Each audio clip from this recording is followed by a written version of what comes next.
Am I wrong for showing no sympathy for my brother and my soon-to-be ex-wife after the loss of their baby and for refusing to let my parents talk to me about it? I'm getting divorced from my wife, and I'll call her my wife in the post for clarity, of a decade. We have 3 kids together, 2 school-aged and 1 preschool-aged child. The last 2 years of our marriage were rough and I had no idea why. She pretended things were all good when talking to me, but complained about me to her family and friends nonstop. When I told her she could talk to me, she was saying her family and friends were just trying to stir some shit and she wouldn't say I was lazy and ignored her, which was a lot of what I was told. She said we'd get back to normal once all 3 kids were in school and we had more time for us.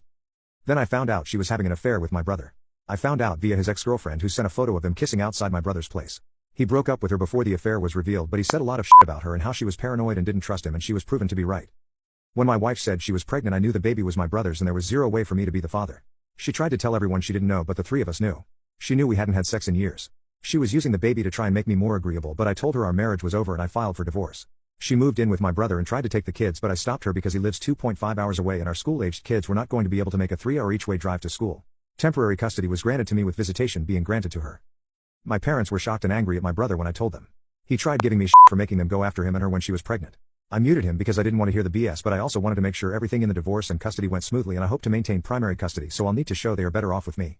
My parents did end up accepting them as a couple. I said I could understand them not giving up a child and grandchild, but I don't want to hear about them. They said they respected this. A few weeks ago my wife had a stillborn baby. She and my brother blamed me for all the stress I put her under. She said being apart from our kids as much as she is was the biggest cause of her miscarriage, and she sent a lot of vile texts and I replied to none of them. He also sent a number of them which I documented with hers. My parents came over to tell me about what happened and were shocked that I knew. They asked what I had said to my brother and wife. I told them nothing. I said I wasn't going to offer any sympathy to either of them after they did the dirty on me and f***ed up mine and my kids' lives. My parents tried to talk about the loss and the baby and everything surrounding it, but I shut it down and told them I was not going to be their shoulder to cry on or listening ear. I said my wish not to hear anything about my brother or wife had not changed because they lost a baby.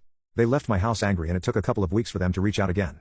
They asked if I would be so rude to them again, and I said if they tried to talk about this then yes. They asked if I had reached out to my brother and wife and I said no. They told me they had hoped to see me at the service and I told them it wouldn't happen. They said I didn't need to become such a cold-hearted monster, and times like these is where you put away the hate. I don't agree, but I'm willing to entertain that maybe I'm wrong. Ida?